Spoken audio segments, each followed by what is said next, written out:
الحمد للہ رب العالمین والعاقبۃ للمتقین وأصلی وأسلم علی المبعوث رحمۃ للعالمین اللہم لا علم الا ما علمتنا وزدنا علما یا کریم۔ حاضرین گرامی، دوستو، بزرگوں اور ساتھیوں،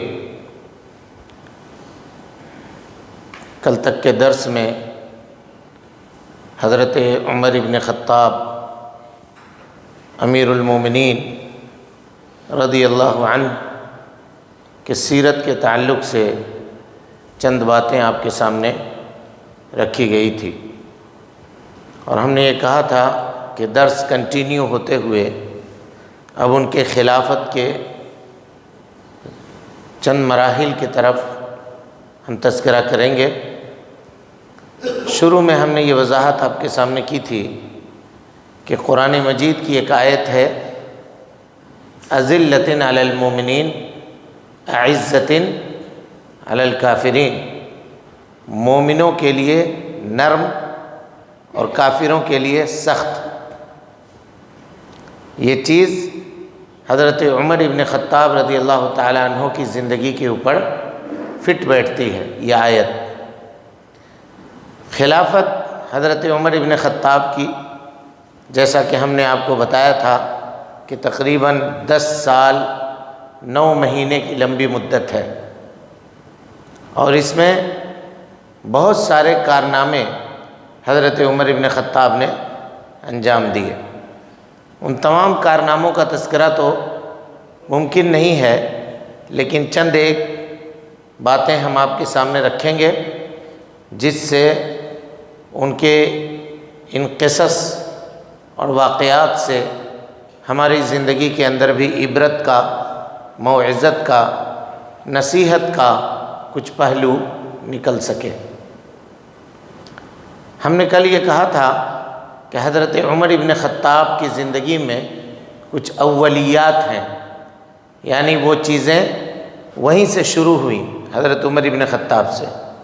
وہ چیزیں کیا ہیں؟ سب سے پہلی چیز حضرت عمر ابن خطاب رضی اللہ تعالیٰ عنہ ہیں، جن کو سب سے پہلے امیر المومنین کہا گیا۔ امیر المومنین کہا گیا۔ ان سے پہلے حضرت ابو بکر صدیق تھے، ان کو لوگ کہتے تھے خلیفۃ رسول اللہ صلی اللہ علیہ وسلم، نبی صلی اللہ علیہ وسلم کے خلیفہ۔ جب حضرت عمر آئے تو لوگوں نے کہا خلیفۃ رسول اللہ صلی اللہ علیہ وسلم، نبی صلی اللہ خلیفۃ رسول اللہ صلی اللہ علیہ وسلم، نبی صلی اللہ علیہ وسلم کے خلیفہ یہ کہا جانے لگا۔ تو حضرت عمر ابن خطاب نے کہا ان الامر ستطول، ہو سکتا ہے یہ معاملہ لمبا ہو، میرے بعد جو خلیفہ ہیں، اس کے بعد جو خلیفہ ہیں، تو کتنا خلیفۃ رسول اللہ، یہ کون کہے گا؟ چنانچہ حضرت عمر نے کہا رضی اللہ عنہ نے انتم مومنین، تم لوگ مومن ہو، وانا امیرکم، اور میں تمہارا امیر ہوں، تو مجھ کو امیر المومنین کہو۔ ایک اور روایت ہے کہ حضرت عمر ابن خطاب بیٹھے ہوئے تھے، حضرت عمر ابن عاص آئے اور انہوں نے کہا السلام علیکم یا امیر المومنین۔ حضرت عمر نے جب یہ سنا تو کہا من این لک ھذا، یہ کہاں سے لائے تم، نئی بات۔ تو حضرت عمر ابن عاص نے کہا کہ اے امیر المومنین، ہم سب کے سب مومن ہیں اور آپ ہمارے امیر ہیں، تو اس وجہ سے امیر المومنین۔ حضرت عمر نے کہا اصبت، تم نے صحیح کہا۔ اس دن سے حضرت عمر ابن خطاب رضی اللہ تعالیٰ عنہ کے نام کے ساتھ امیر المومنین کا لقب لگایا جانے لگا، جو آپ سے پہلے کے خلیفہ حضرت ابو بکر صدیق رضی اللہ تعالیٰ عنہ کو بھی کہا جاتا ہے، اور آپ کے بعد آنے والے جو خلیفہ ہیں ان کو بھی امیر المومنین کہا جاتا ہے۔ یہ پہلی چیز ہوئی۔ دوسری چیز جو اولیات عمر میں ہے، جو حضرت عمر ابن خطاب نے شروع کیا، وہ دوسری چیز ہے کہ سب سے پہلے انہوں نے رجسٹر بنوایا، دیوان جس کو کہتے ہیں، جس میں تمام فوج کے لوگوں کے نام، مردم شماری تمام مسلمانوں کے نام اور سب کے ناموں کو لکھوایا انہوں نے۔ لکھنے والوں نے پوچھا کہ نام لکھنے کی شروعات کس سے کی جائے؟ آپ ہمارے امیر ہیں تو سب سے پہلے آپ کا نام لکھا جائے؟ حضرت عمر بن خطاب نے کہا کہ نہیں، سب سے پہلے نبی صلی اللہ علیہ وسلم کے خاندان والوں سے شروع کرو۔ سب سے پہلے اس میں نام عباس ابن عبد المطلب، عم رسول اللہ صلی اللہ علیہ وسلم، نبی صلی اللہ علیہ وسلم کے جو چچا ہیں ان کا نام سب سے پہلے لکھو۔ اس طرح سے یہ دیوان رجسٹر مرتب کرنے کا کام سب سے پہلے کن کے زمانے میں ہوا؟ حضرت عمر ابن خطاب رضی اللہ تعالیٰ عنہ کے زمانے میں۔ اسی طریقے سے یہ ہجری تاریخ، ہجری کیلنڈر کی تاریخ جو ہے، یہ کس نے مرتب کیا؟ یہ مرتب کرنے والے بھی حضرت عمر ابن خطاب رضی اللہ تعالیٰ عنہ۔ مشورہ حضرت علی کا تھا، انہوں نے مشورہ دیا کہ نبی صلی اللہ علیہ وسلم نے جب ہجرت کیا تھا، ہجرت کے وقت سے اسلامی تاریخ کو متعین کیا جائے۔ چنانچہ نبی صلی اللہ علیہ وسلم کی ہجرت سے اس کو شروع کیا گیا، اور پھر تاریخ جس کو ہجری تاریخ کہتے ہیں، ایک تاریخ تو عیسوی تاریخ ہوتی ہے جو انگلش کیلنڈر کے حساب سے ہوتی ہے، اور ایک ہوتی ہے ہجری تاریخ۔ ہجری تاریخ کی بنیاد رکھنے والے کون ہیں؟ حضرت عمر ابن خطاب رضی اللہ تعالیٰ عنہ، انہی کے زمانے میں یہ چیز رکھی گئی۔ حضرت عمر ابن خطاب مومنوں کے لیے کس طرح سے رحم دل تھے، اس کی چند ایک مثالیں ہیں۔ ان مثالوں میں سے ایک آدھ مثال کا تذکرہ ہم آج کے درس میں آپ کے سامنے کریں گے۔ کہا کہ آپ بیٹھے ہوئے تھے، ایک شخص آیا اور آنے کے بعد عربی میں کچھ اشعار اس نے پڑھے۔ کہا کہ اے امیر المومنین، میرے پاس پہننے کے لیے کپڑا نہیں ہے۔ یہ شعر میں اس نے کہا، آپ مجھ کو کپڑے پہنائیے اور مجھ کو کچھ چیزیں عطا کیجیے۔ حضرت عمر نے کہا کہ اگر میں نہ دوں تو؟ کہا اگر آپ نہ دیں گے تو میں چلا جاؤں گا۔ کہا جب چلے جاؤ گے تو؟ کہا پھر قیامت کے دن آپ سے پوچھوں گا۔ یہ سن کر کے حضرت عمر ابن خطاب رونے لگے، اور جو قمیص آپ نے پہنی ہوئی تھی اس کو اتار کر کے اس کے حوالے کر دیا اور کہا لا املک الا ھذا، اس سے زیادہ میرے پاس کچھ بھی نہیں ہے۔ اور تم نے جو شعر کہی ہے، تم یہ مت سمجھنا کہ تمہارے شعر سے خوش ہو کر کے، تمہارے اشعار سے خوش ہو کر کے میں یہ تم کو دے رہا ہوں، بلکہ جو قیامت کا تذکرہ تم نے کیا ہے، اس قیامت کے خوف سے یا قیامت کے ڈر سے، سوال و جواب، حساب و کتاب کے ڈر سے میں یہ کپڑا تم کو دے رہا ہوں۔ اسی طرح سے حضرت عمر ابن خطاب کی زندگی کے کئی ایک عجیب واقعات ہیں۔ رات کو آپ نکلتے تھے گشت کرنے کے لیے، شہر کے اندر، محلے کے اندر، دیکھتے تھے کہ کیا ہو رہا ہے۔ نکلے ایک روز گشت میں، یہ حضرت عمر ابن خطاب کی نرمی بتا رہا ہوں۔ رات کو نکلے گشت میں، آپ کے ساتھ آپ کے خادم حضرت اسلم بھی تھے، یہ دونوں نکلے تو دور دیکھا کہ کہیں پہ آگ روشن ہے، آگ جل رہی ہے۔ قریب ہوئے، قریب پہنچنے کے بعد حضرت عمر ابن خطاب نے کہا السلام علیکم یا اہل الذوق۔ اہل النار نہیں کہا۔ اہل النار کا ایک مطلب یہ بھی نکل سکتا تھا کہ اے جہنمی لوگ۔ نار مانے جہنم کے ناموں میں سے ایک نام نار ہے، اصحاب النار، جہنمی لوگ، سمجھ رہے ہیں؟ فی نار جہنم۔ تو اہل النار نہیں کہا، کیا کہا؟ اہل الذوق۔ ذوق کے معنی روشنی، اے روشنی والے تمہارے اوپر سلامتی ہو۔ کہا ادنو، کیا میں تم سے قریب ہو سکتا ہوں؟ اجازت طلب کی۔ دیکھیے صحرا میں ہے اور کوئی دروازہ نہیں ہے، کوئی گھر نہیں ہے، اس کے باوجود جب قریب جانا چاہتے ہیں، یہ طریقہ ہے، ملنا چاہتے ہیں تو اجازت طلب کی، کیا میں آ سکتا ہوں، آپ کے پاس پہنچ سکتا ہوں؟ تو ایک عورت تھی وہاں پہ بیٹھی ہوئی، اس نے جواب دیا ادنو بخیر وإلا فامضی، اگر قریب میرے ہونا چاہتے ہو اور خیر کا ارادہ ہے تمہارا تو قریب ہو، ورنہ اپنا راستہ پکڑو اور نکلو یہاں سے، تمہاری کوئی ضرورت ہم کو نہیں ہے۔ وہ عورت کچھ جانتی نہیں تھی کہ کون ہے کیا نہیں۔ پہنچے حضرت عمر ابن خطاب تو دیکھا کہ چھوٹے چھوٹے بچے ہیں، رو رہے ہیں، بلک رہے ہیں بچے، رو رہے ہیں۔ کہا حضرت عمر ابن خطاب نے ما شانو کی، تمہارے یہ بچے کیوں رو رہے ہیں؟ کہا کہ یہ لوگ رو رہے ہیں بھوک کی وجہ سے، یہ لوگ رو رہے ہیں رات کی تاریکی کی وجہ سے، کہ یہ لوگ رو رہے ہیں خوف کی وجہ سے۔ تینوں باتیں بتائیں اس عورت نے۔ اور حضرت عمر نے دیکھا کہ سامنے لکڑیاں جل رہی ہیں، چولہا بنا ہوا ہے اور اس کے اوپر ایک ہنڈی چڑھی ہوئی ہے اور اس میں پانی ابل رہا ہے۔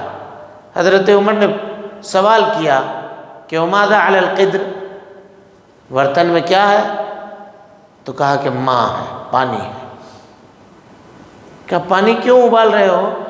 کہ حتی اسکتہم کی ینامون، ان کو چپ کرنے کے لیے، تسلی دینے کے لیے کہ تھوڑی دیر پانی دیکھ دیکھ کر کے رو رو کر کے سو جائیں گے بچے تھک کر کے، اسی لیے۔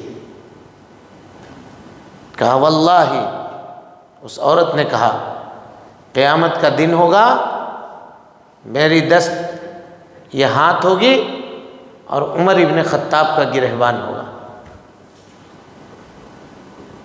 حضرت عمر نے کہا وما یدریک عن عمر، عمر کو تمہاری حالات کے بارے میں کیا پتا ہے؟ تم کو جانا چاہیے تھا عمر کے پاس۔ کہا امیر المومنین بنتا ہے اور اس کو ہماری حالات کے بارے میں پتہ نہیں ہے۔ کہا وَلَّ عَلَيْنَا وَلَمْ يُدْرِ عَنَّا، ہمارا خلیفہ بنتا ہے اور ہماری حالات کے بارے میں اس کو علم نہیں ہے، ہم جائیں گے اس کے سامنے، اس کے دروازے کو کھٹکھٹانے کے لیے، اپنی حاجت کو بیان کرنے کے لیے۔ یہ سننا تھا کہ عمر ابن خطاب نے اپنے غلام کو اشارہ کیا، کہا چلو اسلم کو۔ گئے، آدھی رات کو بیت المال کا دروازہ کھولا، آٹا اٹھایا، غلام کو کہا اٹھاؤ اس کو، ہمارے پیٹھ کے اوپر لا دو۔ کہا امیر المومنین ہم اٹھا کے لے جاتے ہیں۔ کہا کہ میرے اوپر لا دو۔ کہا ہم لے کر جاتے ہیں۔ 3 مرتبہ 4 مرتبہ جب یہ معاملہ ہوا تو غلام کو ڈانٹا، کہا لا ابالک، خرابی ہو تیرے لیے، میں کہہ رہا ہوں کہ بوری لا دو میرے گردن کے اوپر، قیامت کے دن تم اٹھاؤ گے یہ بوجھ، جو بوجھ تم نہیں اٹھا سکتے ہو اس کو مجھے اٹھانے دو، یہ میرا معاملہ ہے۔ بوری اٹھا کر کے آپ نے اپنے کندھے کے اوپر، اپنی پیٹھ کے اوپر لادی اور لے کر کے وہاں پہنچے۔ اسلم بیان کرتے ہیں کہ خود سے آپ نے آٹا گوندھا، آگ کے اندر لکڑیاں لگائیں، پھونکا آگ میں، حتی ینفخ الدخان، کہا کہ جو دھواں تھا وہ حضرت عمر کی داڑھیوں میں بسنے لگا اور وہاں سے دھواں، آپ کی داڑھی سے دھواں نکلنے لگا۔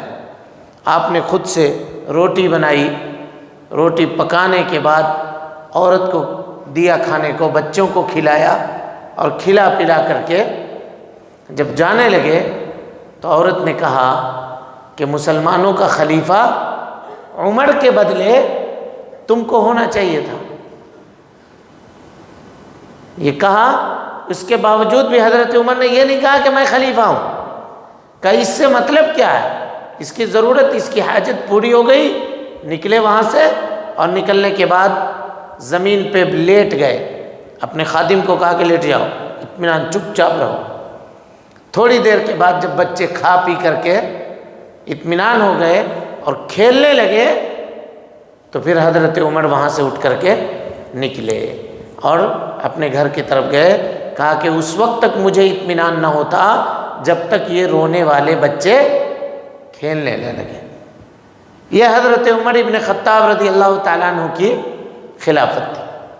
ایک مرتبہ اسی طرح سے رات کو گشت کرنے کے لیے نکلے, گھوم رہے تھے تو دیکھا کہ ایک جگہ پہ گھر میں ایک چھوٹا بچہ رو رہا ہے, زور زور آواز سے رو رہا ہے. بستیاں چھوٹی چھوٹی تھیں, اس طرح کی بلڈنگ کی عمارت اس وقت نہیں تھے کہ نیچے پکارنے والا, آواز لگانے والا اگر آواز لگائے تو اوپر کسی کو آواز نہ پہنچے. جھوپڑیاں تھیں مدینہ منورہ میں, اور آج سے 10 سال 15 سال پہلے یہاں بھی وہی معاملہ تھا. تو اس طرح کے گھر ہوا کرتے تھے. حضرت عمر گھر سے قریب ہوئے اور کہا یا امت اللہ, کہا اللہ کی بندی کیوں رولا رہی ہو بچے کو, چپ کراؤ. کہا کہ تمہیں کیا مطلب ہے, بچہ رو رہا ہے کہ چپ ہے, تمہیں کیا مطلب ہے. کہا تم کیوں رولا رہی ہو بچے کو, کیوں چپ نہیں کراتی ہو. کہا بات یہ ہے کہ میں دودھ چھوڑا رہی ہوں اس کا دودھ, یعنی دودھ جو پیتا تھا یہ, وہ اس کو چھوڑانا چاہتی ہوں. کہا کیوں چھوڑا رہی ہو دودھ. کہا کہ امیر المومنین نے, عمر ابن خطاب نے بیت المال سے اسی بچے کا رقم متعین کیا ہے جو دودھ چھوڑ دے. مجھے پیسے کی ضرورت ہے, اب اگر یہ دودھ چھوڑے گا نہیں تو اس کے نام سے بیت المال سے پیسہ نہیں آئے گا. یہ سننا تھا کہ حضرت عمر کے پاؤں کے نیچے سے زمین نکل گئی. کہا کم قتلت من ابناء المسلمین یا عمر. کہا اے عمر تم نے کتنے بچوں کو نہ جانے مار دیا ہوگا اپنے اس فیصلے کی وجہ سے.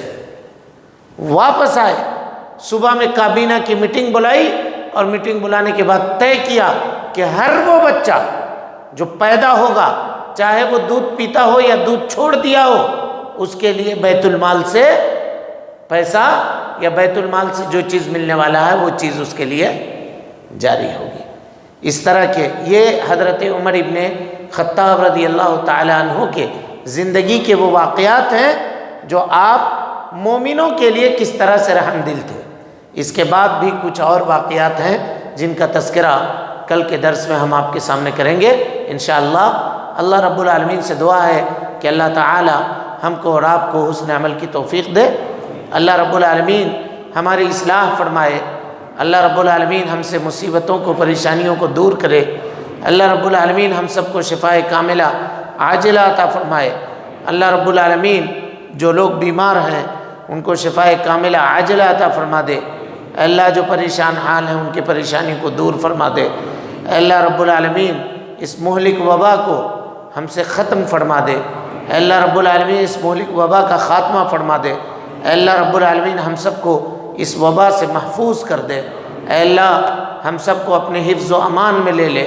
اے اللہ اس مہلک وبا سے ہم تیرے پناہ میں آتے ہیں. اے اللہ رب العالمین ہم سب کو بخش دے, ہمارے اوپر رحم فرما دے. اے اللہ جب تک زندہ رکھ, دین اسلام پہ زندہ رکھ, اور جب اٹھا ایمان پہ اٹھا. آمین. وآخر دعوانا ان الحمدللہ رب العالمین.